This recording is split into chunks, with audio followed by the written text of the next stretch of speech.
L'estomac est un organe musculaire en forme de G qui est situé dans la partie supérieure de l'abdomen et fait partie de l'appareil digestif qui s'étend de la bouche à l'anus. La taille de l'estomac varie d'une personne à l'autre et en fonction des repas. La structure. L'estomac fait partie de l'appareil digestif et est relié aux organes suivants. L'œsophage.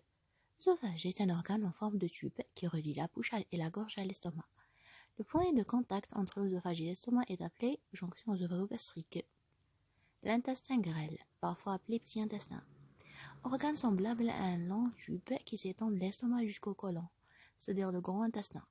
La première partie de l'intestin grêle, c'est qui communique avec l'estomac, est appelée duodénum. L'estomac est entouré d'un grand nombre de ganglions lymphatiques. Les régions de l'estomac.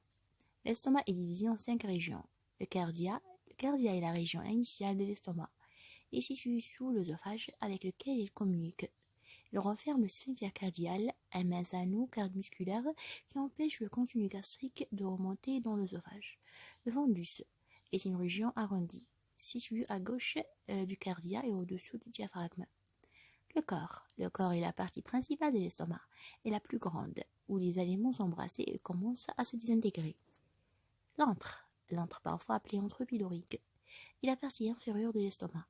L'entrée entrepose les aliments décomposés jusqu'à ce qu'ils soient prêts à être évacués dans l'intestin grêle. Le pylore est la partie de l'estomac qui communique avec l'intestin grêle. Cette région comprend le sphincter pylorique, un anneau de muscles épais qui agit comme une valve pour régler la vidange du contenu de l'estomac, dans le duodénum bien sûr. Le sphincter pylorique empêche aussi le contenu du duodénum de remonter dans l'estomac. Les couches de la paroi de l'estomac. L'estomac est constitué de plusieurs couches de tissus.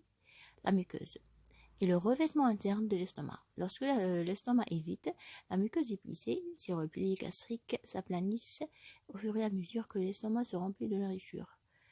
La couche suivante est la sous-muqueuse, qui couvre la muqueuse et elle est composée de tissus conjonctifs qui comprend de gros vaisseaux sanguins et lymphatiques, des cellules nerveuses et des fibres.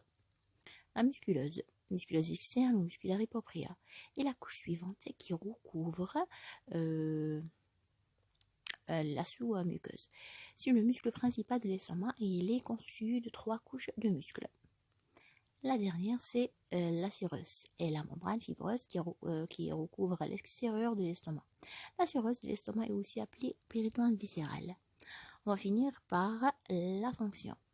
L'estomac a 3 fonctions principales. Entreposage temporaire de la nourriture qui arrive de l'œsophage et qui est retenue dans l'estomac pendant 2 heures ou plus.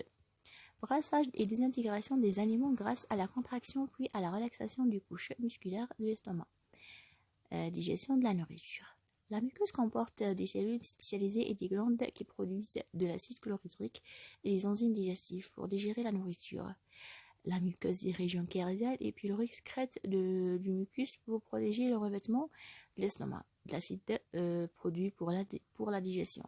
D'autres cellules spécialisées de la muqueuse du pylore sécrètent une hormone appelée gastrine dans le sang.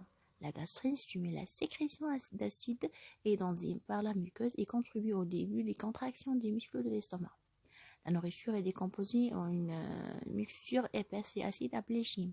Le sphincter pylorique se relâche une fois que le chyme est complètement formé, puis le chyme passe dans le duodénum. Le duodénum joue un grand rôle dans l'absorption des aliments ingérés, mais pas l'estomac. L'estomac absorbe uniquement l'eau, l'alcool et certains médicaments. L'estomac est un organe musculaire en forme de G qui est situé dans la partie supérieure de l'abdomen et fait partie de l'appareil digestif qui s'étend de la bouche à l'anus.